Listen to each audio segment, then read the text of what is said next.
Hello, this is Lynn Curry with Far More Colorado.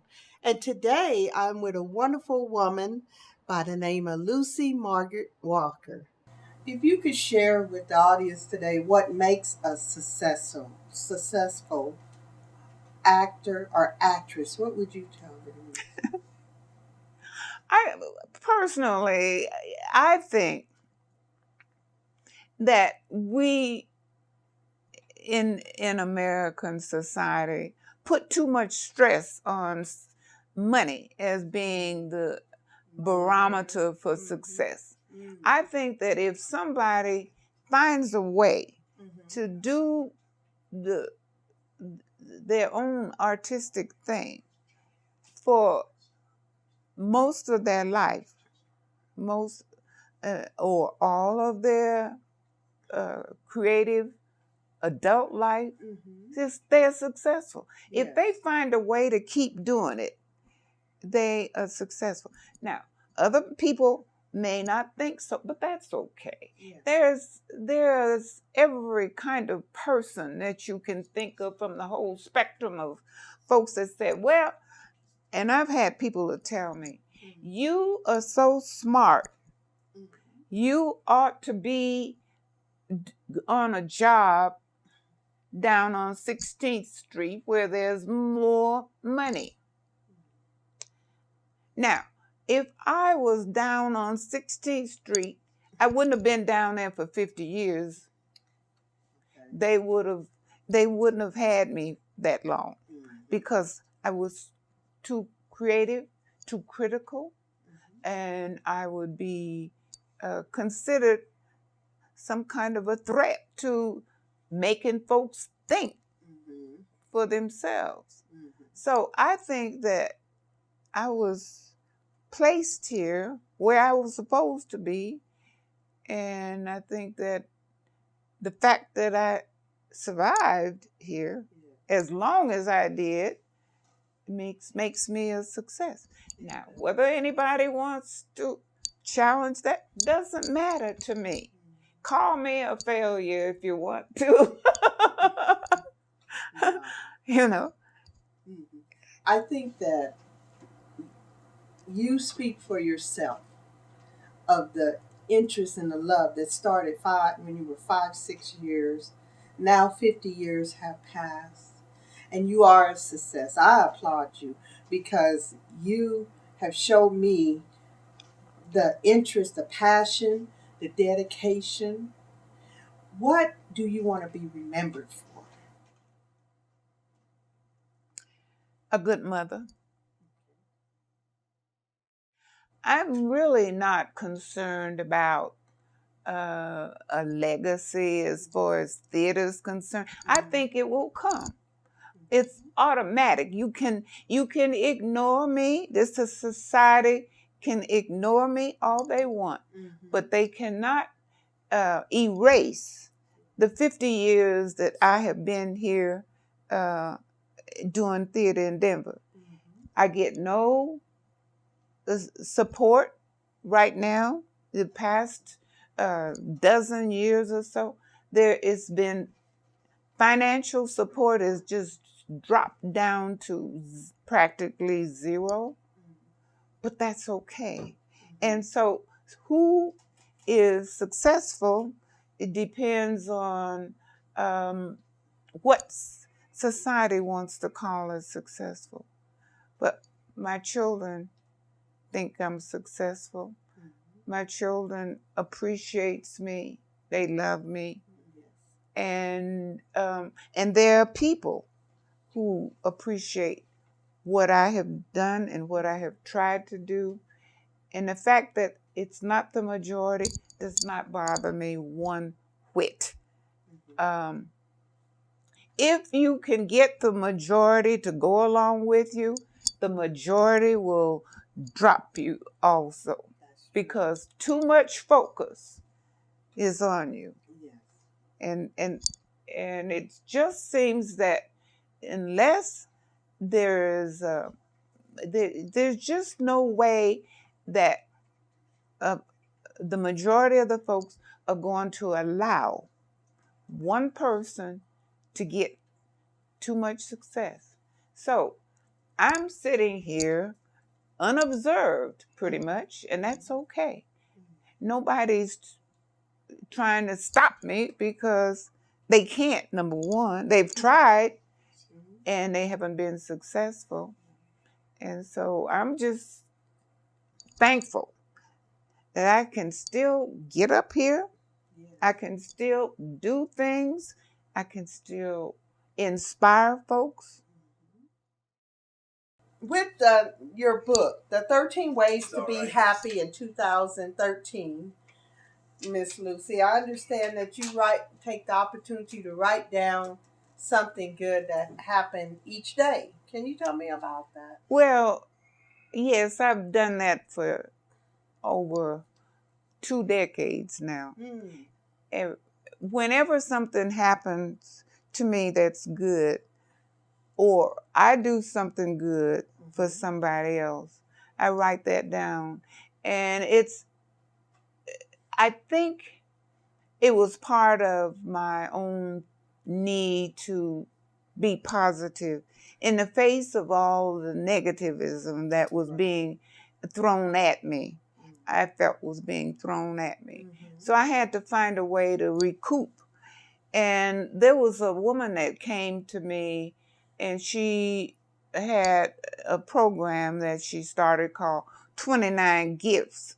And the purpose was to do something for somebody for 29 days straight. And so I got involved with that. And 29 days was very difficult for me because some days I didn't have contact with anybody. I was here working on something that I was writing, or only being in contact with my daughter or somebody that was already very close to me. So I had to find ways to do something for somebody. And one of the things that I did, and this is an interesting story, I went into Burger King, and there was 2 guys sitting there having dinner. They were in work clothes. Obviously, they had been on a construction type work. So it was the end of the day, and I hadn't done anything for anybody, and nobody had done anything for me. So I walked up to them and I said, I belong to this organization called 29 Gifts, and I would like to give you something. I said, but only one of you I can give it to. And so they laughed at me. They knew this must be a crazy old lady with this gray hair. And so one of them laughed and pointed to the other one. He said, give it to him. So I looked at him and I said, since you are so generous, I'm going to give it to you. And I gave him a $5 bill, and I tried to walk briskly away. He jumped up out of the chair and he came over to me. He said, thank you, thank you. And I said, what is your name? And he told me 2 unusual names. And I said, where are you from? I could tell from his accent that he was not from the United States. And he said, well, my mother is from Haiti and my father was from Dominican Republic. And so I knew, coming from 2 of the poorest countries in the United States, that he probably had never had anybody to walk up and give him money without any kind of knowledge of him at all. So that was my gift that day. Another Sunday, it was the end of the day, and nobody had been here. There was nobody for me to give a gift to. So I went to the Taco Bell around the corner, and there was an old lady there quite elderly with her elderly son, and I offered to pay for her lunch. And she looked at me and said, no. Well, I should have left it alone, but I asked her son, I said, may I pay for your lunch? And he said, no, matter of factly. So I went and sat down, ordered my food and sat down and thought, now what am I going to do? And soon somebody that worked in the store came from behind the counter, started sweeping around the table where I was seated. And so knowing that these people don't make that much money, I thought, well, let me just give this young guy the gift that I was going to give to somebody else. I handed him a $5 bill. He said, no, you don't have to give it to me. I said, I know that, but I want to give it to you. So he quit sweeping and he went to the back. And pretty soon somebody else from the back came, started sweeping around my table. Well, I'd already given that for that day. I wasn't about to give a second time. But it was funny. And one of my friends told me, you better stop doing that, because if you do that, folks find out you are close, they may do something to you. So I quit giving to folks that were close to my building. But I did give for 29 days, and I have no regrets. I think those kinds of thoughts puts you more in a positive mode, and you forget about some of the negative things that are going on, that are happening to you. You made somebody happy. And in turn, I think you give off an aura. Most folks don't believe in this, but you give off an aura that makes folks know that you are somebody to be loved and trusted. When I went to St. Louis one time, I took my billfold out and was looking for my ticket or something in my purse. I don't remember exactly what I did. Laid my billfold on the side of the seat on this public transportation, and somehow closed my purse with my billfold over on the side. Got up at the next stop. I must have been looking for something I needed. Got up at the next stop, got off the bus, and before the bus door closed, the guy that was sitting across from where I sat rushed to the door with my billfold and handed it to me just as the door was closing.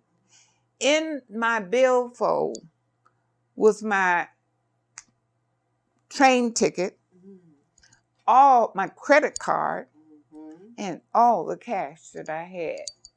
Didn't have nothing. In St. Louis, where I didn't know anybody that I could have called and asked for help. So I think there's an aura that follows some folks. And the more you give, there's a song that's like that. The more you give, the more that. What is that? It's just traditional. The good begets the good. You do good, and it keeps good around you. Like you said, like an aura, a presence. And I think that as much evil there's still in the world, there's still a lot of good. And you showed good. There is a lot of good. We don't see it. We don't hear all the time, because that's not what sells on television. It's constant stuff that is about what is going wrong and who is to blame, and never those little moments where somebody is doing something for somebody. And so I needed to dispel some of the negative thoughts that I had as to the reason Eden was not surviving. And I thought, if I can commit to myself to a positive feeling, I will be able to deal with this situation until it changes. And it may never change, but that's okay. It's not going, I'm not hurting.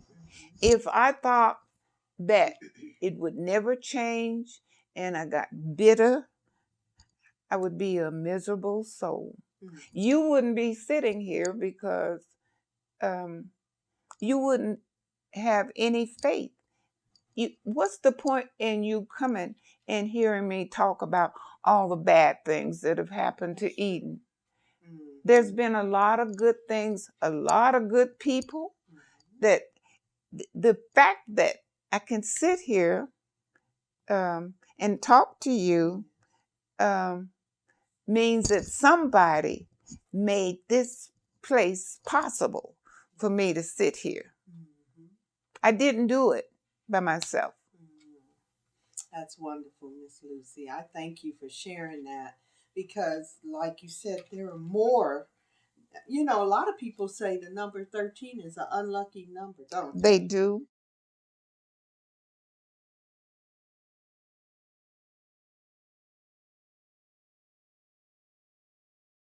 Was not an unhappy year for me. Every day, every single day in 2013 so far, good things have happened to me. Is there a way for people to get a copy of this book? I do have a few copies left, and all I ask is for a donation to support the work of the Eden Theatrical Workshop, to keep it going. Because once I'm not here, I'm sure that there will be some way that at least some part of Eden will continue. We don't see it going away. And so whatever support we can get just ensures us being around. And I'm not done yet. No. Oh, no. I'm not saying that. But I think this book would be valuable to many people. Yeah. The reason I said I'm not done is because I still want to do some creative things. I have some projects in mind that involves putting something on film. I'm also writing the history of the organization. And my book will be an unusual book in that it doesn't follow the prescribed publisher's ideas.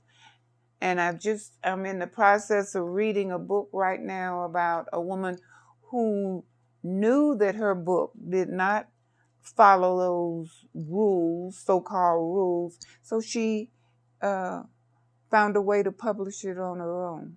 And the advantage in that is that I get to put my book together the way I want to put it together. I don't have to follow anybody's prescribed rules. So I'm writing about my theater history, my personal history, and I'm including creative works by other artists that I have known. My book is and so you can pull out sections. If you don't want to read about where I was born or who my grandmama was, you can pull that out. You can skip that and read about something else.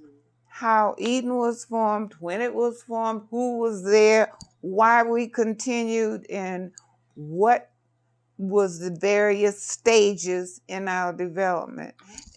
Whatever you are interested in, how can I be a better artist? Maybe what you're interested. How can I get into the arts?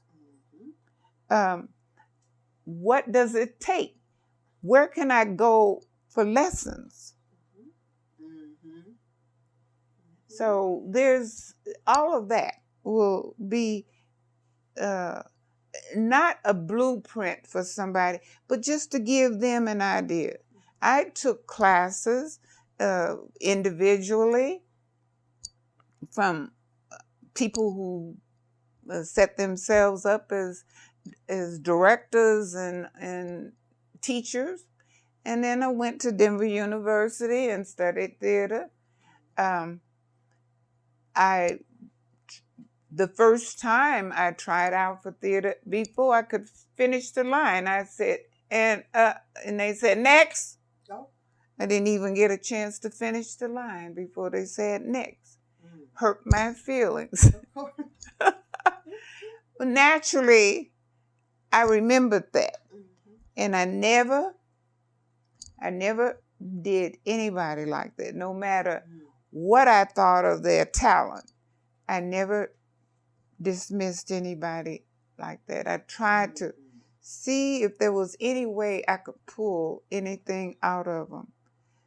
Maybe they were very shy when they came to audition. And many people are, especially if they're auditioning for the first time. So what you learn depends on how open you are. And you look at all these different suggestions. Some of them may work for you, some of them may not. That's true. That's true. So if a person stays open and receptive, you're saying they can learn. Well, I'm saying that if there's a possibility for them to learn, if they stay open, they will learn something. Now, whether they get to a level that they can please other folks, that's questionable. Concentrate on getting to a level that pleases you. Get to a level that pleases you. Because you may never please other folks, and you will never please everybody. That's wonderful. That's true. I don't care who you are. Be Orson Welles. Yeah. People have their opinions about different people. Do you have a favorite actor from Hollywood? No. Or actress? I don't have a favorite. There are people that I greatly admire. They come and go. Nia Long was one of those actresses that in recent years that I have admired. And sometimes we admire people for various reasons. And Nia is a pretty girl. And I just think she's good to look at. Yeah. And simple as that. There are other actors and actresses that are equally as good. And over the years, I admired many different ones. I'm reluctant because that changes, and I can't. I never wanted to be like anybody. I thought Dorothy Dandridge, when she was at her peak, I just thought she was the most beautiful girl to look at in the whole world. And why she had to die so young, and so for different reasons, you admire different folks, and locally, like I mentioned, there were people right here in Denver, that were outstanding on the stage that I admire. I think Kevin Rollins is going to be a fun person to watch in the future. Yes. And I'm really looking forward to his next play. Yes. And that's where I am today. Well, we've had a wonderful time this afternoon talking with Lucy Margaret Walker. Is there anything else you'd like to share? I guess in closing, I would like to say I am so grateful for my two children, What are their names? Floyd and Lynn. I don't believe that there's any way I could have lasted this long. I don't know where my strength or anything would have come from. Maybe it would have come, but having them definitely made it possible for me to function, not just be here, but to actually do something and continue for all these years. I'm just very, very grateful. Thank you for tuning in to Far More Colorado. Tune in next week. Just go back and forth.